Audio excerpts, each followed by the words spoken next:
আমরা বাংলাদেশে কতগুলো পরিবার আছে সেই পরিবারগুলোকে আমরা নির্দিষ্ট করব এবং প্রতি পরিবারকে আমরা রাষ্ট্রের পক্ষ থেকে একটি ফ্যামিলি কার্ড দিব। আমি আমার একটি ইচ্ছার কথা তুলে ধরতে চাই। একজন রাজনৈতিক কর্মী হিসাবে এইখানে মঞ্চে যেমন আমার বহু নেতৃবৃন্দ বসে আছেন, প্রত্যেকটি নেতৃবৃন্দ, প্রত্যেকটি কর্মী, রাজনৈতিক কর্মীর মনের মধ্যে কিন্তু একটি বাসনা থাকে, ইচ্ছা থাকে। কি সেটি? যে একজন রাজনৈতিক কর্মী হিসাবে যখন তার সামনে সুযোগ আসবে, সে তার এলাকার জন্য, সে তার এলাকার মানুষের জন্য কিছু কাজ করতে চায়। হয়তো কেউ কেউ তার যেই মাপের কর্মী বা যেই মাপের নেতা, সে সেভাবে চিন্তা করার চেষ্টা করে।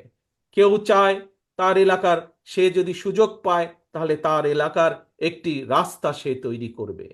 কেউ চায় সে যদি সুযোগ পায়, তার পক্ষে যদি সম্ভব হয়, এলাকার মানুষের সমস্যা হয়তো একটি ব্রিজ, সেই ব্রিজটি তৈরি করবে। কেউ চায় স্কুল স্থাপন করতে, কেউ চায় হাসপাতাল স্থাপন করতে এলাকার মানুষের জন্য। একজন রাজনৈতিক কর্মী হিসাবে, প্রিয় ভাই বোনেরা, আমিও একজন রাজনৈতিক কর্মী।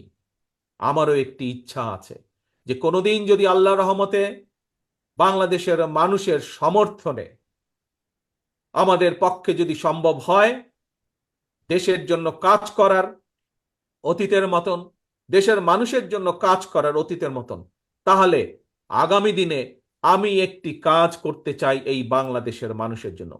বিশেষ করে গ্রাম থেকে শুরু করব এই কাজটি। ধীরে ধীরে হয়তো শহর পর্যায়ে যাব আমরা, কিন্তু যেহেতু বাংলাদেশের অধিকাংশ মানুষ বসবাস করেন বাংলাদেশের গ্রামগুলোতে, জেলা পর্যায়ে, উপজেলা বা থানা পর্যায়ে, গ্রাম পর্যায়ে, সেই জন্য তাদের কাছে এই পরিকল্পনা বা কাজটি আমি নিয়ে যেতে চাই। কি সেই আমার পরিকল্পনা? আমার পরিকল্পনাটি হচ্ছে প্রত্যেকটি পরিবারের জন্য, মানুষ নয়, পরিবার হিসাবে আমরা বাংলাদেশে কতগুলো পরিবার আছে সেই পরিবারগুলোকে আমরা নির্দিষ্ট করব এবং প্রতি পরিবারকে আমরা রাষ্ট্রের পক্ষ থেকে একটি ফ্যামিলি কার্ড দিব। কি কার্ড? ফ্যামিলি কার্ড দিব। এখন জিজ্ঞেস করতে পারেন এই ফ্যামিলি কার্ডটি কি? এই ফ্যামিলি কার্ডটি হবে সেই পরিবারের মায়ের নামে, বা সেই পরিবারের যে গৃহিণী থাকবেন তার নামে এই ফ্যামিলি কার্ডটি হবে।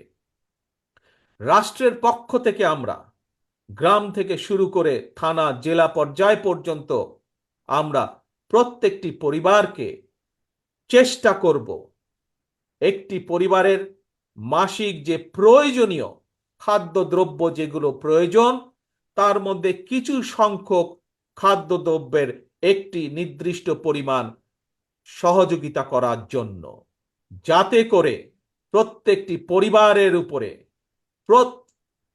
যাতে করে প্রত্যেকটি পরিবার মাস শেষে রাষ্ট্রের এই সহযোগিতা পেলে কিছুটা হলেও তাদের স্বস্তি বোধ হয়, কিছুটা হলেও তারা নিজেদের নিজেদের যে সেভিংস, নিজেদের যে সঞ্চয়, সেটির পরিমাণ বৃদ্ধি করতে সক্ষম হয়।